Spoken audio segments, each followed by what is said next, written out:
প্রিয় SSC vocational শাখার দশম শ্রেণীর শিক্ষার্থীবৃন্দ, আজকের ক্লাসে আমরা আলোচনা করব বাংলা 2 বিষয়ের সামগ্রিক সিলেবাস এবং পরীক্ষায় কিভাবে কোশ্চেন আসবে সে বিষয়ে। চলো শুরু করা যাক। প্রিয় শিক্ষার্থীরা লক্ষ্য করো, বাংলা 2 বিষয়ের বিষয়গুলো হচ্ছে 51921 অথবা 51921। এই বিষয়গুলোটা একটু মনে রাখার চেষ্টা করবে। এরপরে দেখো, আমাদের এই যে বাংলা 2, এই বাংলা 2 অধ্যয়নের উদ্দেশ্য কি? এই পাঠ্যক্রম সমাপনান্তে শিক্ষার্থীরা, অর্থাৎ এই পাঠ্যক্রম, এই বাংলা বই পড়ার পরে শিক্ষার্থীরা মাধ্যমিক স্তর উপযোগী বাংলা ভাষায় দক্ষতা অর্জন করবে।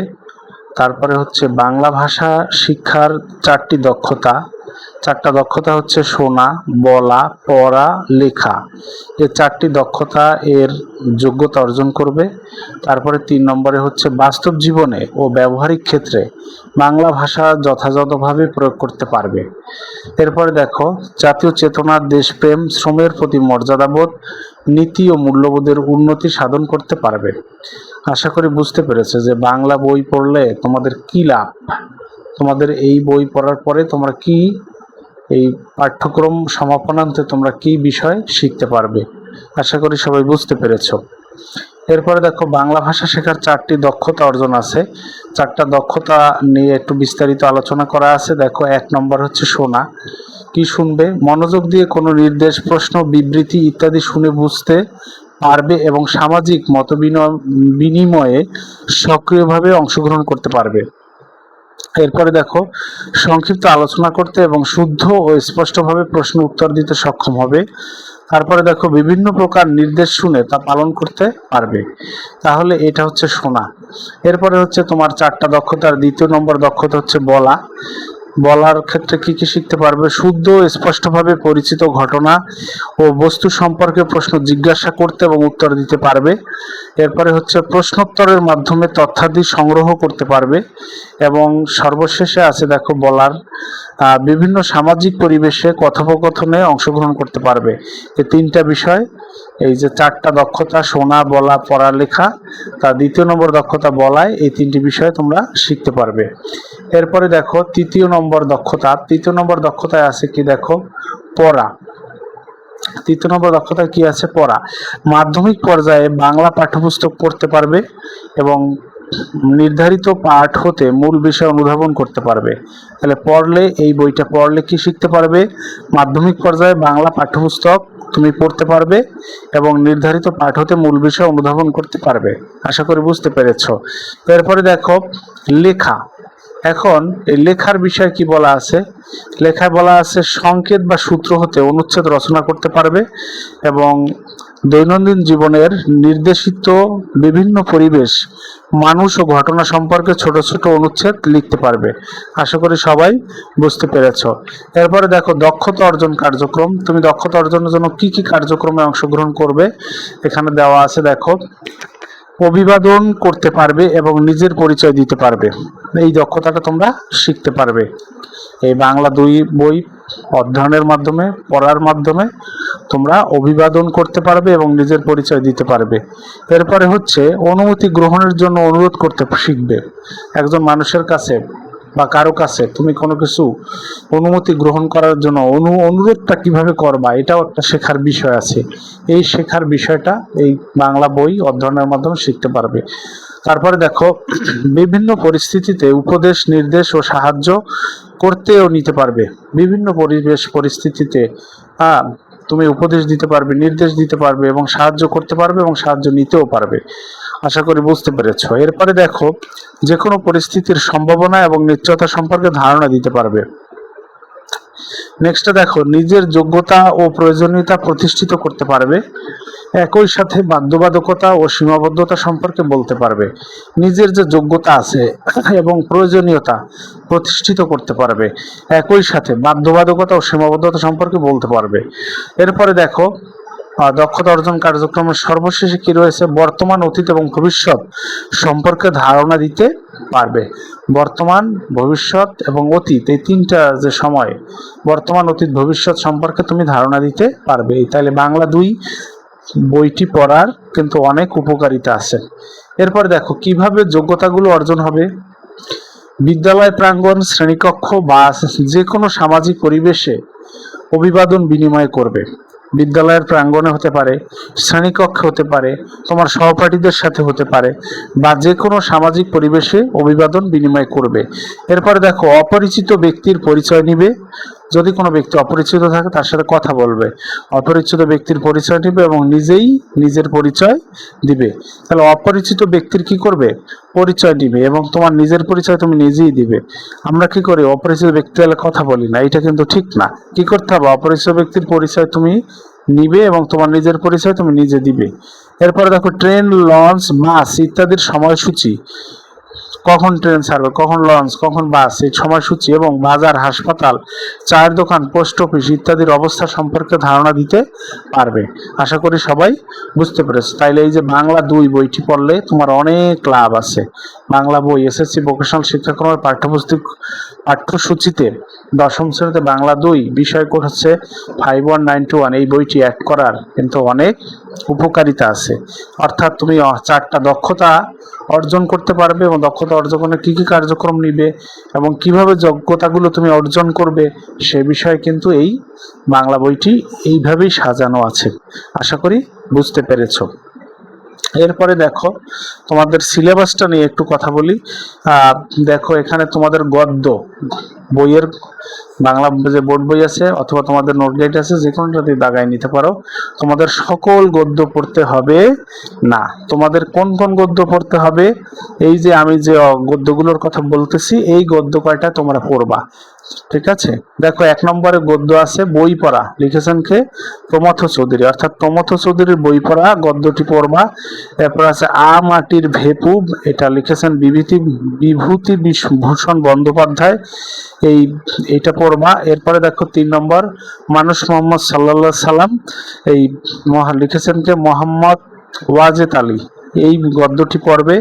এরপরে 4র্থ নম্বর গদ্যতে দেখো আছে নিম গাছ, বনফুল লিখেছেন। এরপরে আছে 21-এর গল্প গদ্যটি লিখেছেন জহির রেহান। তাহলে 5টা গদ্য তোমরা পড়বা। বাংলা বইয়ে অন্য বেশি গদ্য থাকলেও সেগুলো পড়তে হবে না, তুমি কি করবা, এই 5টা গদ্য পড়বা। প্রথমটা হচ্ছে বই পড়া, দ্বিতীয়টা হচ্ছে মাটির ভেপু, তারপরেরটা হচ্ছে মানুষ মোহাম্মদ সাল্লাল্লাহু সাল্লাম, তারপরটা পড়বা নিম গাছ, তারপরটা পড়বা 21-এর গল্প। আশা করি সবাই বুঝতে পেরেছো। গদ্য পড়বা 5টা, বুঝছো, একটু কষ্ট করে দাগাই নাও যে গদ্য কোনটা কোনটা পড়বা। এরপরে দেখো কবিতা কি কি পড়বা, তোমরা সবাই বইয়ে দাগাই নেবা। কবিতায় দেখো, কবিতায় পড়বা 1 কপোতাক্ষ নদ পড়বা, কপোতাক্ষ নদ কবিতাটি পড়বা, এটা লিখেছেন মাইকেল মধুসূদন দত্ত। তারপরে উমর ফারুক কবিতাটি পড়বা, অবশ্যই পড়বা, কাজী নজরুল ইসলাম লিখেছেন উমর ফারুক কবিতাটি। সেই দিন এই মাঠ, এই কবিতাটি পড়বা, লিখেছেন জীবনানন্দ দাশ। আর তারপরে হচ্ছেন তোমাকে পাওয়ার জন্য স্বাধীনতা, এই কবিতাটি লিখেছেন কবি শামসুর রহমান। এরপর আরেকটা কবিতা পড়বা, এটা হচ্ছে বোশেক, এই কবিতাটি লিখেছেন কবি আল মাহমুদ। তাহলে 5টা পড়বা গদ্য পড়বা কয়টা, 5টা, আর কবিতা পড়বা 5টা, এই 5টা 10টা, মোট বাংলা যে গদ্য অংশ থেকে 5টি এবং কবিতা অংশ থেকে 5টি পড়বা। আশা করি সবাই বুঝতে পেরেছো। এরপরে দেখো ব্যাকরণ অংশ। এখন দেখো তোমাদের বাংলা ফার্স্ট পেপার এবং সেকেন্ড পেপার মিলিয়ে একসাথে কোশ্চেন আসে। বাংলা ফার্স্ট পেপারে কি আসে, গদ্য এবং কবিতা, আর সেকেন্ড পেপারে আসে ব্যাকরণ অংশ। তাহলে এখানে তোমাদের 2টা সাবজেক্ট মিলিয়ে একত্রে প্রশ্ন আসবে, সেটা হচ্ছে ব্যাকরণ অংশ। ব্যাকরণ অংশে দেখো এখানে লেখা আছে 1 শব্দের শ্রেণীবিভাগ, এরপরে আছে 2 নম্বরে বিশেষ্য, 3 নম্বরে হচ্ছে সর্বনাম, 4 নম্বরে বিশেষণ, 5 নম্বরে হচ্ছে ক্রিয়া, 6 নম্বরে হচ্ছে ক্রিয়া বিশেষণ, 7 নম্বরে হচ্ছে অনুসর্গ, 8 নম্বরে হচ্ছে যোজক, 9 নম্বরে হচ্ছে আবেগ, তারপর হচ্ছে 10 নম্বরে বিভক্তি, তারপর হচ্ছে ক্রিয়া বিভক্তি, তারপর হচ্ছে ক্রিয়ার কাল, তারপরে বাক্যের অংশ শ্রেণীবিভাগ, তারপর উদ্দেশ্য বিধেয়, তারপরে দেখো সরল, জটিল ও যৌগিক বাক্য। তারপরে 16 নম্বর আছে কারক, 17 নম্বর আছে বাগধারা, 18 নম্বর আছে প্রতিশব্দ, 19 নম্বর আছে বিপরীত শব্দ। তাহলে এই 19টা টপিকস তোমার ব্যাকরণ অংশে পড়তে হবে। এই যে আমি দিলাম, তোমরা স্ক্রিনশট দিয়ে রাখতে পারো। যে প্রথম হচ্ছে শব্দের শ্রেণী বিভাগ, তারপরে হচ্ছে বিশেষ্য, তোমরা একটু কষ্ট করে দাগিয়ে নাও। দ্বিতীয় নম্বর হচ্ছে বিশেষ্য, তারপর হচ্ছে সর্বনাম, তারপর হচ্ছে বিশেষণ, তারপর হচ্ছে ক্রিয়া, 6 নম্বরে ক্রিয়া বিশেষণ, অনুসর্গ, যোজক, আবেগ, বিভক্তি, ক্রিয়া বিভক্তি, ক্রিয়ার কাল, বাক্যের অংশ, শ্রেণী বিভাগ, তারপর হচ্ছে উদ্দেশ্য, বিধেয়, তারপর সরল, জটিল ও যৌগিক বাক্য। এরপরে 16 নম্বরে কারক, 17 নম্বরে বাগধারা, 18 নম্বরে প্রতিশব্দ এবং 19 নম্বরে বিপরীত শব্দ। এই 9টা টপিকস তোমার ব্যাকরণ অংশ থেকে পড়তে হবে। ব্যাকরণ অংশ থেকে পড়তে হবে, আশা করি বুঝতে পেরেছো। এরপর দেখো নির্মিতিতে আছে কি চিঠিপত্র। চিঠিপত্র কি কি? ব্যক্তিগত চিঠিপত্র আসতে পারে, অথবা আবেদনপত্র আসতে পারে, অথবা সংবাদপত্র প্রকাশের জন্য চিঠি। তাহলে 3 টাইপের চিঠি তোমাকে পড়তে হবে। একটা হচ্ছে ব্যক্তিগত চিঠিপত্র, ব্যক্তিগত পত্র, আর পরে আবেদনপত্র, অফিস বরাবর যে আবেদনপত্র সেটা পড়তে হবে। এরপরে সংবাদপত্রে প্রকাশ করার জন্য যে চিঠি লেখার সিস্টেম বা যেসব পত্র আছে, সেই সংবাদপত্র প্রকাশের জন্য যে চিঠি, সেটাও তোমাকে পড়তে হবে। অর্থাৎ 3 টাইপের চিঠিপত্র তোমাকে পড়তে হবে। তোমার কিন্তু চিঠিপত্র আছে, মনে রাখতে হবে চিঠিপত্র আছে তোমার, কিন্তু এখানে সারাংশ, সারমর্ম, ভাব সম্প্রসারণ এইসব কিন্তু নেই, বুঝতে পারছো? তোমার আছে চিঠিপত্র এবং প্রবন্ধ রচনা। শুধুমাত্র চিঠিপত্র পড়বা আর রচনা পড়বা, বুঝতে পারছো? তোমাদের কিন্তু এই যে ভাব সম্প্রসারণ, তারপরে আর কি বলে সারাংশ, সারমর্ম, এসব কিছু নেই। তোমার শুধুমাত্র আছে চিঠিপত্র। 3 টাইপের চিঠিপত্র পড়তে হবে: ব্যক্তিগত চিঠিপত্র, আবেদনপত্র এবং সংবাদপত্র প্রকাশের জন্য চিঠিপত্র। এরপর দেখো 9 নম্বরে আছে প্রবন্ধ রচনা। প্রবন্ধ রচনা 9 নম্বর কি 2 নম্বরে আছে দেখো প্রবন্ধ রচনা। তাহলে চিঠিপত্র আর প্রবন্ধ রচনা পড়বা, বুঝতে পারছো? আচ্ছা, এরপরে দেখো উপন্যাস। উপন্যাসে দেখো 1971 হুমায়ুন আহমেদ, 1971 সালের হুমায়ুন আহমেদ উপন্যাসটি আছে। এখানে একটা উপন্যাস দেওয়া আছে 1971 হুমায়ুন আহমেদের একটা উপন্যাস আছে। এই একটা উপন্যাস তোমাদের পড়তে হবে। কি করতে হবে এখান থেকে? উপন্যাস কি, তারপরে প্রশ্ন হচ্ছে বাংলা উপন্যাসের সংক্ষিপ্ত পরিচিতি, তারপরে বাংলাদেশের উপন্যাসের সংক্ষিপ্ত পরিচিতি, তারপরে উপন্যাসিক পরিচিতি, তারপরে উপন্যাসের আলোচনা 1971, তারপরে উপন্যাসের সার্থকতা। এই টপিকস গুলো এই 1971 হুমায়ুন আহমেদ যে উপন্যাস, সেই উপন্যাসটি তোমরা পড়বা। এবং এই যে 6টা প্রশ্ন আছে, উপন্যাস কি, বাংলা উপন্যাসের সংক্ষিপ্ত পরিচিতি, বাংলা উপন্যাসের বাংলাদেশের উপন্যাসের সংক্ষিপ্ত পরিচিতি, তারপর উপন্যাসিক পরিচিতি, উপন্যাসের আলোচনা 1971 এবং উপন্যাসের সার্থকতা। এই টপিকস গুলো ধরে ধরে পড়বা। তাহলে দেখো মোটামুটি আমরা আলোচনা করেছি যে সিলেবাসটা কি। সিলেবাসে প্রথম হচ্ছে গদ্য পর্ব 5টা। দেখো গদ্য আছে, গদ্য হচ্ছে 5টা, গদ্য পর্ব 5টা। এই যে বললাম গদ্য পর্ব 5টা, গদ্য পর্ব 5টা এবং কবিতা পর্ব 5টা, ব্যাকরণ পর্ব 19টা টপিকস। এই 19টা টপিকস দেওয়া আছে, তোমরা প্রয়োজন স্ক্রিনশট নিয়ে নেবা। এরপরে তোমরা চিঠিপত্র পড়বা। 3 টাইপের চিঠিপত্র আছে: ব্যক্তিগত পত্র, আবেদনপত্র এবং সংবাদপত্র প্রকাশের জন্য। আর একটা পড়বা প্রবন্ধ রচনা, এইটা পড়বা। এটা 2 টাইপের মুখস্থ আইটেম আছে, চিঠিপত্র এবং রচনা। আর একটা আছে উপন্যাস অংশ। উপন্যাস অংশ হচ্ছে একটাই উপন্যাস 1971 হুমায়ুন আহমেদ। এই যে উপন্যাসটি, এই উপন্যাসটার এখানে 6টা টপিকস আছে। উপন্যাস কি, খ নম্বর আছে, গ নম্বর, ঘ ও চ। এই 6টা টপিকস ধরে 1971 সালের 1971 হুমায়ুন আহমেদ যে উপন্যাস, সেটা থেকে এটা পড়ে নেবা। আশা করি সবাই বুঝতে পেরেছ। এরপরে দেখো একটু মান বন্টন নিয়ে বলি। মান বন্টনে কি আছে? বাংলা 2 মোট নম্বর 100, ধারাবাহিক মূল্যায়ন হচ্ছে 40 মার্কসের ধারাবাহিক মূল্যায়ন হবে, 40 মার্কসের হচ্ছে ধারাবাহিক মূল্যায়ন এবং চূড়ান্ত মূল্যায়ন 60 মার্কস। অর্থাৎ তোমার প্রি টেস্ট এবং যে এসএসসি পরীক্ষা, সেক্ষেত্রে কিন্তু তোমার দেখো সেক্ষেত্রে তোমার ধারাবাহিক মূল্যায়ন হবে 40, আর চূড়ান্ত মূল্যায়ন যেটা প্রশ্নটা হবে, পরীক্ষার কোশ্চেনটা হবে 60 মার্কসের। পরীক্ষার প্রশ্নটা হবে 60 মার্কসের। বুঝতে পারছো? ধারাবাহিক নম্বর হচ্ছে 40। ধারাবাহিক নম্বর কিভাবে হবে? বর্ষমধ্য পরীক্ষায় হচ্ছে 20 এবং ক্লাস টেস্ট কুইজ টেস্টে হচ্ছে 8, অ্যাসাইনমেন্টে হচ্ছে 8, উপস্থিতি ও আচরণ, উপস্থিতি ও আচরণে হচ্ছে 4, উপস্থিতি ও আচরণে হচ্ছে 4 এবং মোট হচ্ছে 40। আশা করি বুঝতে পেরেছো বাংলার 2 এর ধারাবাহিক মূল্যায়ন টোটাল 40 মার্কসটা কিভাবে মূল্যায়ন করা হয়। এরপরে দেখো চূড়ান্ত মূল্যায়ন। চূড়ান্ত মূল্যায়নে টোটাল হচ্ছে 60 মার্কস। ক বিভাগ হচ্ছে গদ্য, খ বিভাগ হচ্ছে কবিতা, গ বিভাগ হচ্ছে উপন্যাস, আর ঘ বিভাগ হচ্ছে ব্যাকরণ। ব্যাকরণ, চিঠিপত্র, প্রবন্ধ রচনা, অর্থাৎ ব্যাকরণ, চিঠিপত্র, প্রবন্ধ রচনা এটা আসবে শেষের বিভাগে অর্থাৎ ঘ বিভাগে আসবে। আর ক বিভাগে আসবে গদ্য। গদ্যের 4টা প্রশ্ন আসবে, উত্তর দিতে হবে 3টার। কি বুঝতে পারছো? যে গদ্য অংশ থেকে 5টা অধ্যায় আছে গদ্যে, 5টা অধ্যায় থেকে গদ্যের 4টা প্রশ্ন আসবে, সেখান থেকে 3টা প্রশ্ন অ্যান্সার করতে হবে, মার্কস হচ্ছে 15।